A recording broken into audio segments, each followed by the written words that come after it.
What is a good CV? A means to showcase experience, skills, and excellence. Throughout my academic career, starting as a graduate student, I've experimented with different formats for my CVs.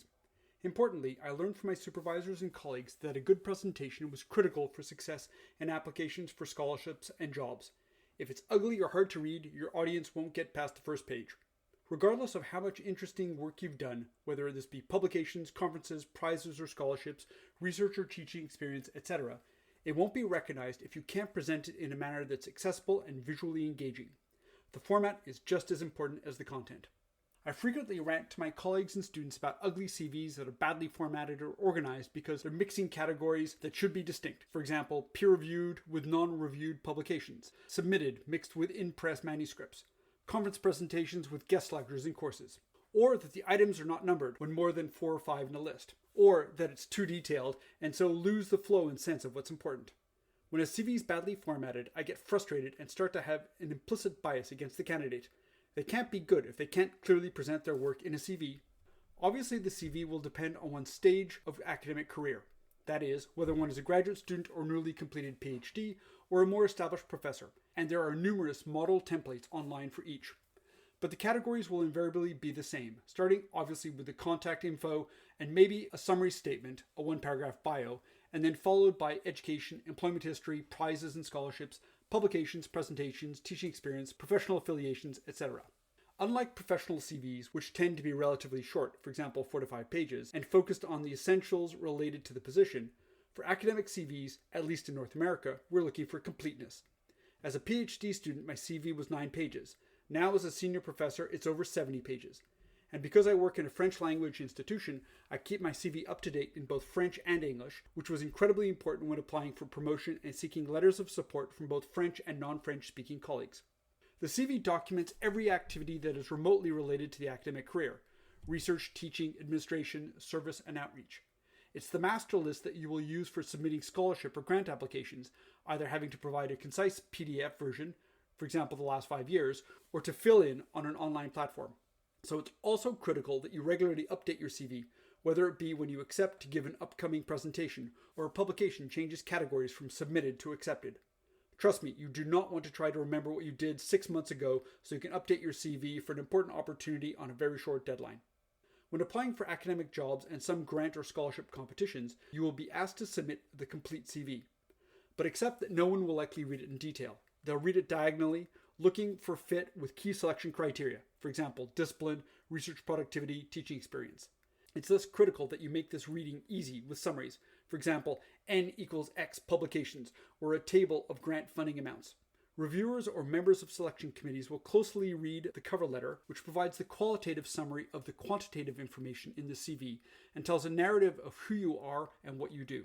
But they'll cross-check with the CV to dig into the quantitative aspects. What we really don't need to know is that you're a competitive soccer player or accomplished musician. It's simply not relevant, and at least in academia, it looks amateurish and shows that you don't know the rules of the game or what's important. We also don't want to see your photo, which is often the norm in Europe, Africa, and Asia, or know your age, your marital status, or whether you have children, with the exception of parental leave. These are all personal details that are irrelevant to your academic standing, and more importantly, are seen, rightly in my view, as potential sources of discrimination and so should be excluded from the CV. The academic CV is not, however, limited to a PDF document. Never send MS Word documents. You can and should translate it onto online CV platforms to facilitate academic networking. This can help enormously in job applications and career progression and gives a more personal tone because you can add a photo, but not age or family information, show your academic interests, etc. I highly recommend LinkedIn as an excellent free professional jobs platform, and Orchid, which is an amazing open access resource with a unique identifier and easily tracks your academic productivity. I stopped using academia.edu and ResearchGate when they started focusing on the monetization of academic work. A good addition to document your publications is to create a Google Scholars page, and for those of us in the humanities or philosophy-oriented fields, to share your works on sites like PhilPapers. These websites complement your institutional CV or research center pages, usually a short bio, and are often more accessible because better indexed. The academic CV is an important means to showcase yourself as an expert in your field, or as an emerging expert if you're still a student. It must document all your successes and showcase your productivity, and it should be pretty. Qu'est-ce qu'un bon CV? un moyen de mettre en valeur l'expérience, les compétences et l'excellence. Tout au long de ma carrière universitaire, depuis mes études supérieures, j'ai expérimenté différents formats pour mes CV. J'ai appris de mes superviseurs et de mes collègues qu'une bonne présentation était essentielle à la réussite des candidatures à des bourses et à des emplois. S'il est laid ou difficile à lire, votre public ne dépassera pas la première page. Quelle que soit l'ampleur de votre travail, publication, conférence, prix ou bourse, expérience de la recherche ou de l'enseignement, etc., il ne sera pas reconnu si vous ne pouvez pas le présenter d'une manière accessible et visuellement attrayant. Le format est tout aussi important que le contenu. Je reproche souvent à mes collègues et à mes étudiants d'avoir des CV mal formatés ou mal organisés parce qu'ils mélangent des catégories qui devaient être distinctes. Par exemple, des publications évaluées par des pairs et ceux qui sont non évalués. Les manuscrits soumis et les manuscrits sous presse. Présentation lors de congrès avec des conférences invitées dans des cours. Ou parce que les éléments ne sont pas numérotés lorsqu'il y a plus de 4 ou 5 dans une liste. Ou parce qu'ils sont trop détaillés et perdent ainsi la fluidité et le sens de tout ce qui est important. Lorsqu'un CV est mal formaté, je suis frustré et je commence à avoir un préjugé implicite à l'encontre du candidat. Ils ne peuvent pas être bons s'ils ne peuvent pas présenter clairement leur travail dans le CV. De toute évidence, le CV dépend du stade de la carrière universitaire, c'est-à-dire du fait que l'on soit un étudiant de cycle supérieur, un doctorat fraîchement diplômé ou un professeur plus établi, et il existe de nombreux modèles en ligne pour chacun d'entre eux. Mais les catégories seront invariablement les mêmes, en commençant évidemment par les coordonnées et éventuellement un résumé, un bio d'un paragraphe, puis l'éducation, historique d'emploi, les prix et bourses, les publications, les présentations, l'expérience de l'enseignement, les affiliations professionnelles, etc. Contrairement aux CV professionnels qui ont une tendance à être relativement courtes, de 4 à 5 pages, et à se concentrer sur les éléments essentiels liés au poste, les CV universitaires, du moins en Amérique du Nord, doivent être complètes. Lorsque j'étais doctorant, mon CV faisait 9 pages. Aujourd'hui, en tant que professeur senior, il en fait plus de 70. Et comme je travaille dans un établissement francophone, je tiens mon CV à jour en français et en anglais, ce qui s'est avéré extrêmement important lorsque j'ai postulé pour une promotion et que j'ai demandé des lettres de soutien à des collègues francophones et non francophones.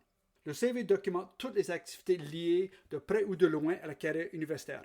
La recherche, l'enseignement, l'administration, le service et le rayonnement. C'est la liste principale que vous utiliserez pour soumettre des demandes de bourse ou de subvention, soit en fournissant une version de PDF concis, par exemple les 5 dernières années, soit en remplissant une plateforme en ligne. Il est donc essentiel que vous mettiez régulièrement votre CV à jour, ce qui soit lorsque vous acceptez de faire une présentation ou lorsqu'une publication passe de la catégorie soumis à la catégorie acceptée. Croyez-moi, vous ne voulez pas essayer de vous souvenir de ce que vous avez fait il y a 6 mois pour mettre à jour votre CV en vue d'une opportunité importante dans un délai très court. Lorsque vous postulez à des emplois universitaires et à certains concours de subvention ou de bourse, il vous sera demandé de soumettre un CV complet. Mais sachez que personne ne le lira en détail. Ils le liront en diagonale à la recherche d'une adéquation avec les principaux critères de sélection. Par exemple, discipline, productivité de recherche, expérience d'enseignement. Il est donc essentiel que vous facilitez cette lecture en présentant des résumés. Par exemple, N égale X publications ou un tableau des montants des subventions.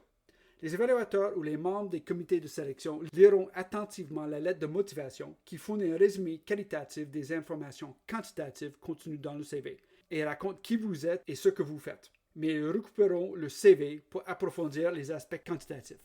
Nous n'avons pas besoin de savoir que vous êtes un joueur de football de haut niveau ou un musicien accompli. Ce n'est tout simplement pas pertinent et, du moins dans le monde universitaire, cela fait amateur et montre que vous ne connaissez pas les règles du jeu ou que vous ne savez pas ce qui est important.